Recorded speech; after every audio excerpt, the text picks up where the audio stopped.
안녕하세요. 김수남 작가와 문예통통입니다. 모든 분들 환영합니다. 조선의 마지막 왕녀 덕혜옹주 소설 읽기 13번째 시간입니다. 안녕하세요. 김수남 작가와 문예통통입니다. 오늘 덕혜옹주 읽기 13번째입니다.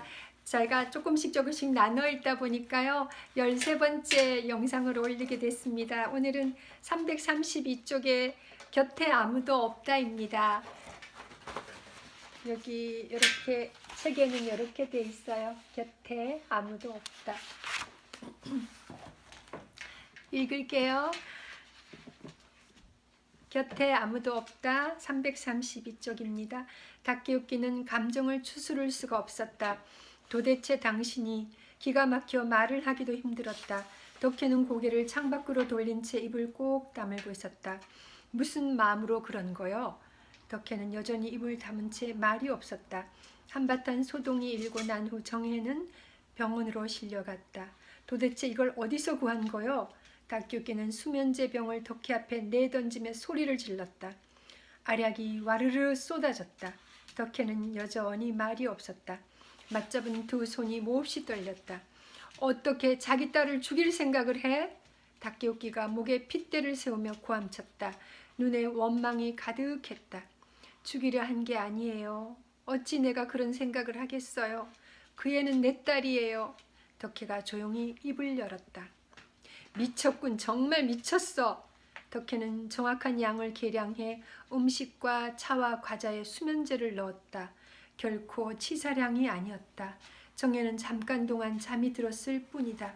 조선으로 가는 배를 타기만 하면 되었는데 도대체 어떻게 된 일이지?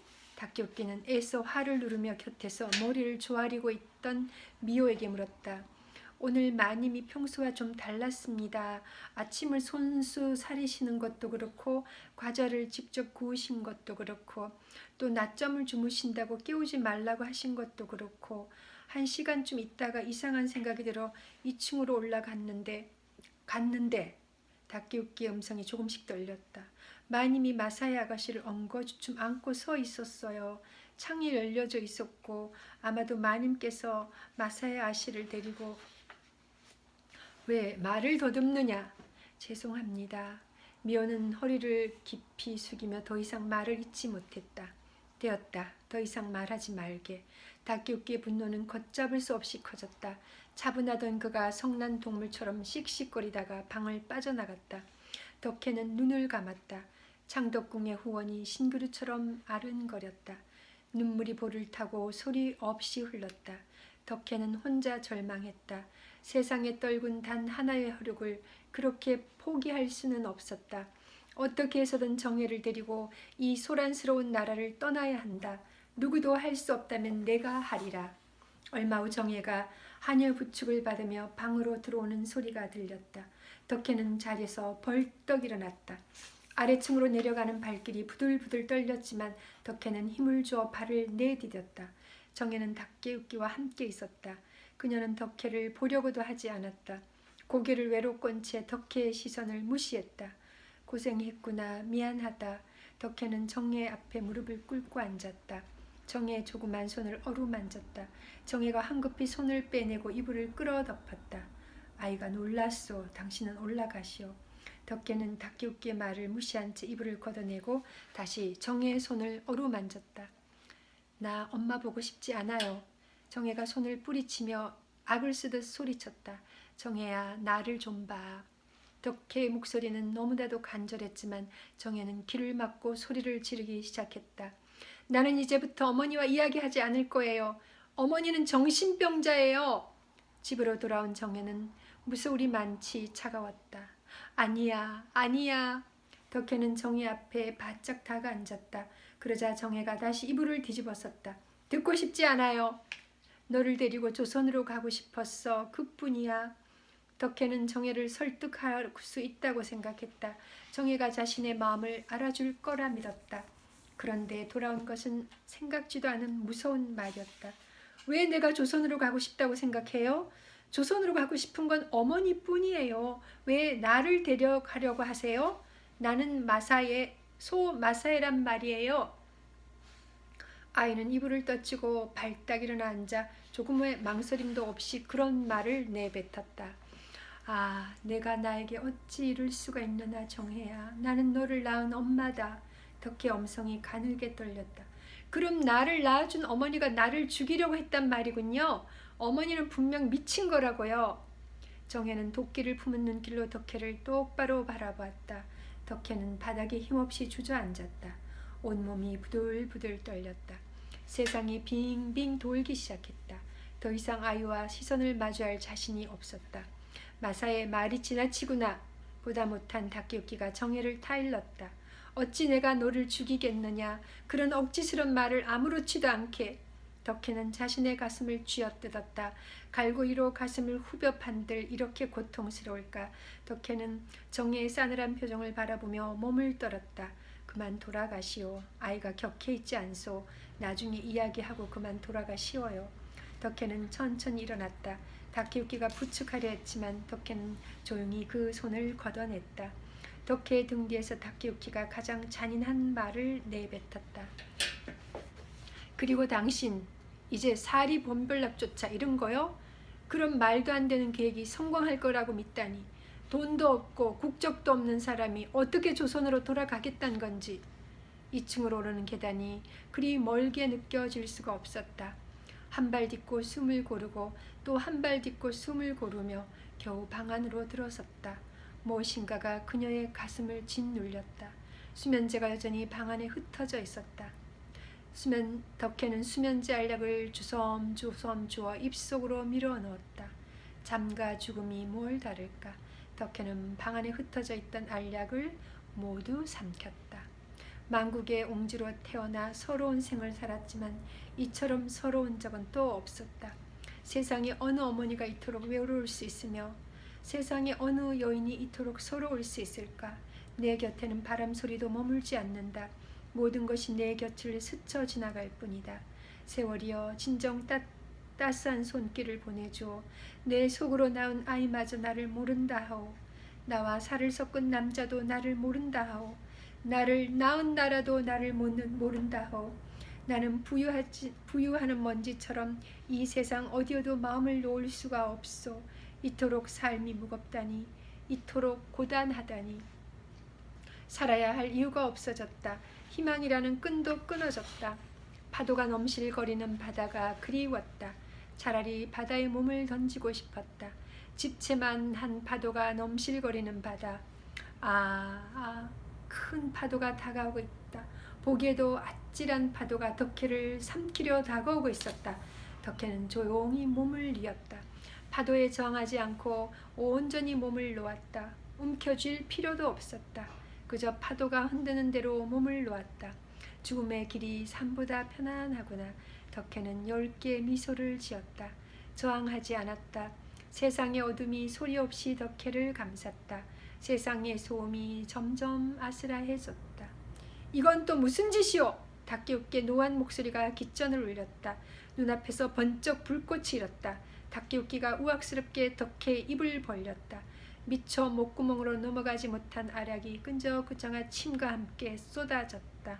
정말 이건 악몽이요. 이럴 수는 없는 것이요. 내가 뭘 잘못했소? 닭기웃기가 땅을 치며 화를 내다가 울면서 방 안을 서성거렸다. 덕혜는 다시 눈을 감았다. 다시 살아야 하는 셈. 인생의 굴곡은 길고도 깊었다. 1946년 가을 닭기웃기는 저택을 팔고 시모 매꾸로의 조그마한 집으로 이사했다. 하인들도 모두 내보냈다. 집을 줄여야 했고 많은 것을 버려야 했다. 패전의 현실은 사람들의 일상을 뿌리째 흔들었다. 저 여자를 어떡하나. 닭기웃기는 덕혜를 바라보며 혼자서 고민했다. 집안일을 도와줄 사람도 없고 정혜는 아직 중학생이었다. 집도 좁았다. 계속 덕혜를 간병한다는 것은 무리였다. 더구나 사사건건 부딪히는 딸과 어머니라니. 닭기웃기는 고심 끝에 덕혜를 병원에 입원시키기로 했다. 잔인한 일이었다. 그러나 방법이 없었다. 일도 하지 않고 그녀 곁에 붙어 있을 수는 없었다. 그럴 여력이 있다 해도 마음에서 떠나보낸 여인을 온전히 간병하기는 어려웠다. 닭기웃기는 자신이 지쳤다는 것을 인정했다. 아무도 몰래 당분간만 덕혜를 입원시키자고 결심했다. 잠시만이다. 상황이 좋아지면 다시 데려오는 거다.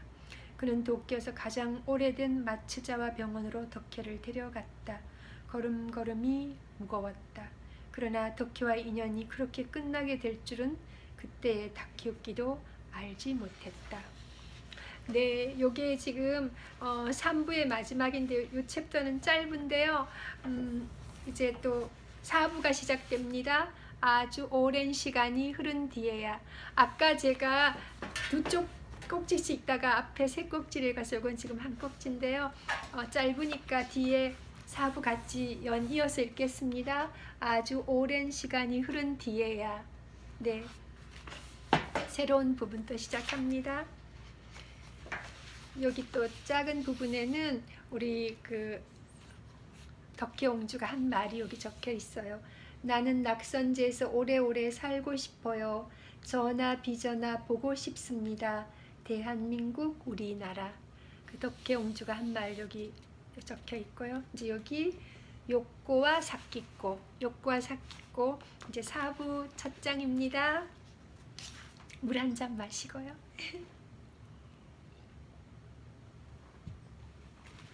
네. 욕고와 사키꼬.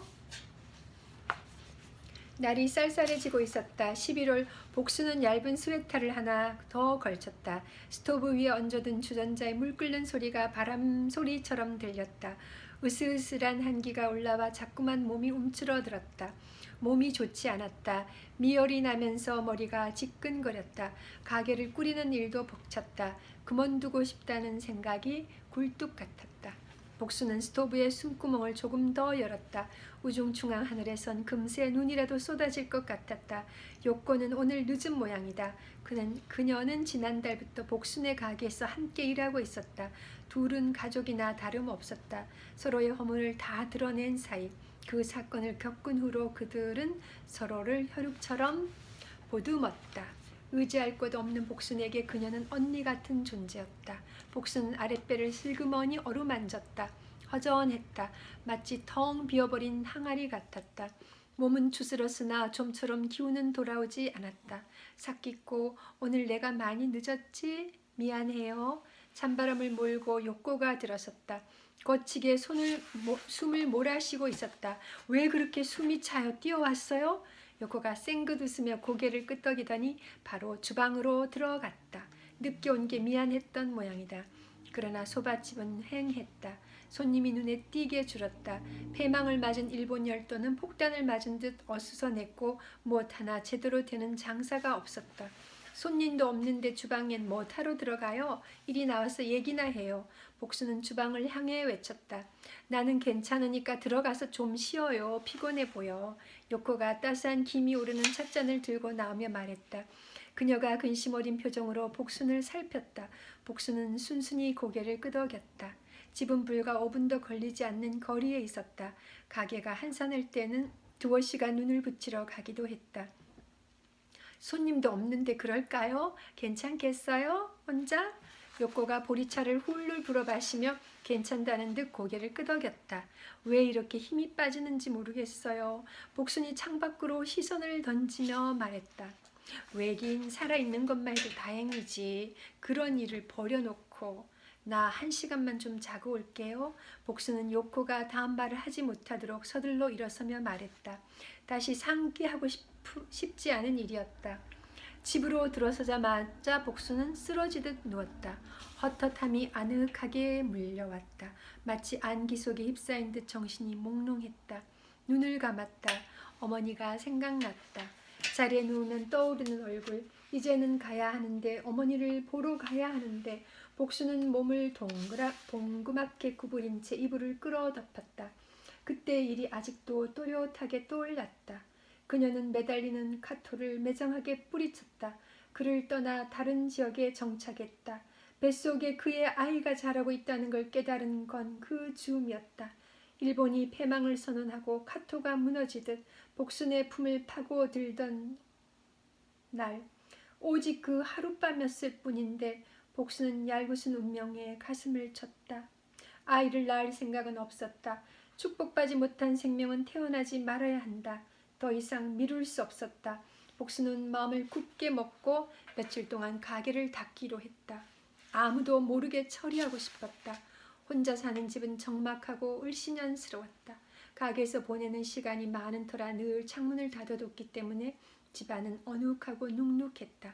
그녀는 불도 켜지 않은 채 어둠 속에서 한참을 앉아 있었다. 그리고 마침내 조용히 일어나 주방으로 갔다. 불을 켜자 주방의 구석구석이 환하게 드러났다. 그 모습이 전에 없이 낯설었다. 식탁 위에 술병이 놓여 있었다. 며칠 전부터 준비해 둔 것이었다.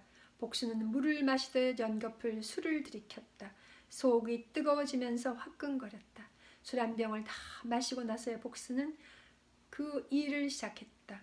먼저 목욕탕에 물을 받았다. 따스한 물김이 삽삽하게 피부에 닿았다. 옷을 벗었다. 자신을 감싸고 있는 허물을 뺏어내듯 옷가지를 하나씩 벗었다. 알몸이 되었을 때 복수는 거울로 자신의 몸을 비춰보았다. 아랫배가 도톰했다.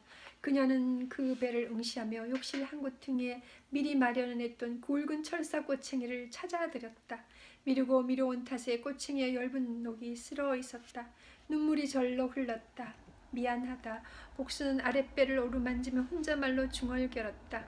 급하게 마신 술 때문에 정신이 혼미했다. 거울에 비친 나신이 뜨거운 김에 섞여 아슬아했다. 그녀는 그 모습을 연민 어린 시선으로 바라보았다.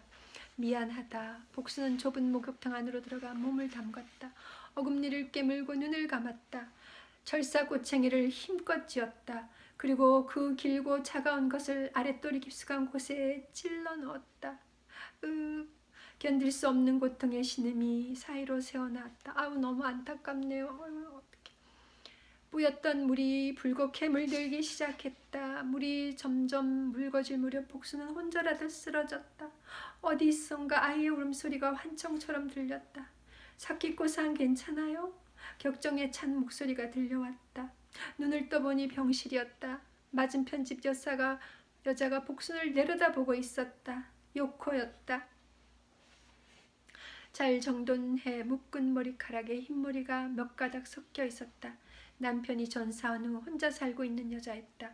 그래서인지 단정하고 부드러운 미소를 짓고 있어도 어딘지 처연함이 느껴졌다.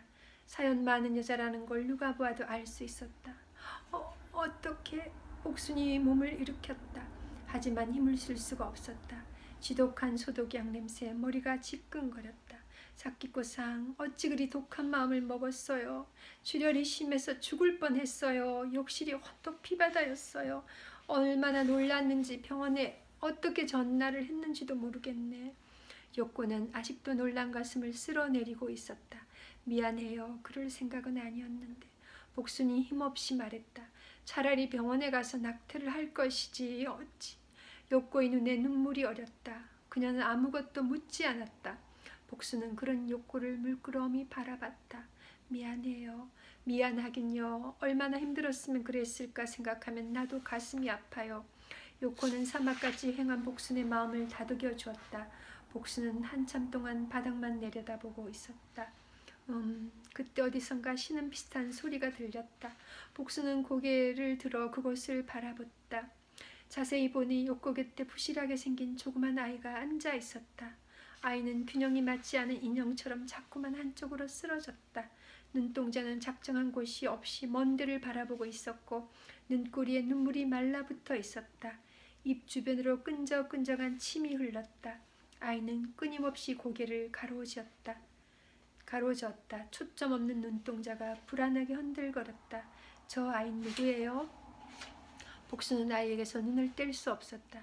내가 기르고 있는 아이예요. 누가 문 밖에다 버려두고 갔어요. 누가요? 복수는 자신의 아랫배를 꼭 움켜쥐었다. 뱃속에서 죽어간 아이가 그렇게 자신의 곁에 앉아있는 듯해 소름이 쫙 끼쳤다. 누군지는 모르죠. 하지만 그를 사정이 있는 사람이었겠죠. 누구의 아이진도 모르고 키운다고요? 위안부였던 여자가 버린 것 같아요. 이렇게 버려지는 아이들이 한둘이 아니잖아요. 오죽하면 그랬겠어요? 저런 아이를 왜 낳았을까? 하긴 뱃속에 있을 때야 저런 줄 알았겠는가? 그 여자도 나만큼이나 박복한 인생이구나. 복수는 아이와 눈을 맞을 칠 때마다 자신이 매몰차게 떼어버린 생명이 떠올라 가슴이 찢어졌다. 그 후로 복순과 욕고는 일상을 함께했다. 욕고는 복순의 일을 도왔고 복순은 그녀를 위해 낮 동안 아이를 돌볼 사람을 구했다. 욕고와 아이는 점점 더 많은 날들을 복순의 집에서 보내기 시작했다. 텅 빈 집안에 약간의 온기가 돌았다. 어제는 내가 한낮을 쉬었으니 오늘은 욕고가 들어가서 좀 쉬어요. 어차피 손님도 많이 없는데 둘이 나와 있을 필요는 없지요. 다음날 복순은 한사코 만류하는 욕고를 집으로 들여보냈다. 걱정하는 눈빛으로 돌아보는 욕구에게 복수는 괜찮다는 손짓을 했다. 예상대로 장사는 시원치 않았다. 복수는 일찌감치 가게를 닫았다. 아직 기운을 차리지 못한 몸을 이끌고 찬바람을 헤치며 집으로 향했다. 욕구와 아이가 있는 집은 그나마 훈훈할 것이다. 복수는 발걸음을 제게 놀렸다. 문을 열자 아이가 휘청거리며 달려왔다. 그녀는 터져오르는 감정을 억누르며 아이를 꼭 껴안았다. 이제 막 생기가 돌기 시작한 볼에 자신의 거칠한 볼을 비볐다. 아이는 좋다고 버둥거렸다. 꼭 찐 아이의 두 주먹이 위아래로 힘차게 흔들렸다. 복수는 아이의 주먹을 자신의 손바닥으로 감싸고 문질렀다. 아이가 좋다고 배시시 웃었다. 그동안도 한사코 주먹은 펴지 않았다. 왜 이렇게 주먹을 꼭 쥐고 있을까? 응? 뭘 쥐고 있어? 복수는 대수롭지 않게 말하며 천천히 아이의 주먹을 펴보았다. 아, 그것은 떨잠이었다. 금방이라도 하늘로 날아갈 것만 같은 나비 떨잠. 복수는 말을 더듬었다. 이걸 어디서? 아이가 다다미 방 한 곳에 놓인 괴짝을 가리켰다. 요코가 욕실에서 아이의 옷을 빨다가 고개를 내밀었다. 요즘 계속 방 안을 뒤지고 다니네. 얘가 또 뭘 찾았어요? 요코의 말에 아이가 다시 괴짝의 틈새를 가리켰다. 복수는 얼른 아이를 내려놓고 떨잠을 소중히 감싸쥐었다. 아이가 서운한지 훌쩍훌쩍 울기 시작했다. 요코가 욕실에서 나왔다. 왜 울고 있어? 뭘 잘못했어? 요코는 아이를 달랬다. 그러다 멍한 표정으로 떨잠을 지우고 있는 복순을 보았다. 참 예쁘네. 그거 궁중에서 지체 높은 부인들이 썼다는 떨잠 아니에요? 복순은 조용히 고개를 끄덕였다. 실제로 본 건 처음이에요. 이렇게 아름다운 장식이었네. 그런데 누구 거예요? 누구 것이었나는 말에 복수는 바닥에 털썩 주저앉았다. 옹주마마를 잊고 살았던 시간이 크나큰 파도처럼 그녀를 덮쳤다. 나는 복수는 말을 더듬었다. 사키코상 왜 그래요? 어디 아파? 욕고가 걱정스런 표정으로 복순의 얼굴을 살폈다. 아니에요. 나는 그저 마마가 뭐라고요? 왜 그래요, 사키코? 나는 마마의 덕혜옹주 마마의 굵은 눈물이 뚝뚝 흘러내렸다. 그동안 참고 참았던 눈물이다. 언제 터뜨려야 할지 몰라 가슴으로 삼켰던 울음이다. 나는 옹주 마마의 나인입니다. 그 곁에서 수족처럼 마마를 모셨던 마지막 나인입니다. 끔찍한 사건을 겪은 후 한 번도 입 밖에 내보지 못했던 말이 그녀의 가슴 속에서 입안에서 빙빙 돌았다. 나인입니다. 제가 그 나인입니다. 복수는 누군가에게 고백하듯 가슴속에 있는 말을 토해냈다. 응, 뭐라고요? 사키코가 누구라고요? 복수는 쏟아지는 눈물 때문에 말을 잇지 못했다. 옹주를 모시지 못한 세월이 바늘처럼 그녀의 가슴을 쿡쿡 쑤셨다. 요코가 가까이 다가와 복순의 두 손을 꼭 잡았다. 무슨 일이에요? 나 덕혜옹주를 모셨던 바로 그 나인. 한순간 욕구의 두 눈이 커다래졌다. 무거운 침묵이 두 사람을 감쌌다. 그 느끼는 소리만이 방안을 어지럽게 울렸다. 한참 후에 더듬거리며 입을 연 사람은 욕고였다. 그런데 어쩌다가 이렇게 됐어요? 복수는 고개를 흔들었다. 나도 모릅니다. 내가 어쩌다 이렇게 됐는지, 마마가 어쩌다 그렇게 되셨는지 나도 모릅니다. 사키코상, 울고 싶은 만큼 울어요. 울 수 있을 만큼 울어요. 요코가 복순의 등을 가만가만 쓸어주었다. 복순은 그동안 참았던 울음을 마음껏 토해내기 시작했다. 그 울음은 끝이 없을 것 같았다. 복순은 마음속으로 되뇌었다. 마마, 이제 다시 제가 마마 곁으로 가겠습니다. 이 떨잠을 다시 돌려드리겠습니다. 네, 이렇게 진짜 그 떨잠이 복순이에게 그 덕혜 옹주를 다시 기억하게 하고 정말 다시 찾아야겠다는 그런 마음을 갖게 하는 것 같습니다. 네, 지금 영상 올리는 그 분량이 너무 크면 올리기가 좀 오래도 걸리고 잘 안 올라가길래 여기서 두 꼭지 읽고 또 나머지 부분 이어서 읽겠습니다. 얼마 남지 않아서 제가 오늘은 밤을 새더라도 다 읽고 싶어가지고요. 저도 지금 요만큼 남았거든요. 네, 가능하면 읽어서 영상은 바로 못 올리더라도 저도 오늘 읽고 가능하면 자기 전에 올릴 수 있으면 영상 마저 뒷부분도 올리도록 해보겠습니다. 네, 만큼 남아서 저도 그 문학소녀 때 그 마음이 새로 피어 올라가지고요. 오늘은 좀 늦게 자더라도 다 읽어야겠다 싶은 생각입니다. 네, 그러면은 연이어서 다시 또 읽겠습니다. 감사합니다. 곧 봬요.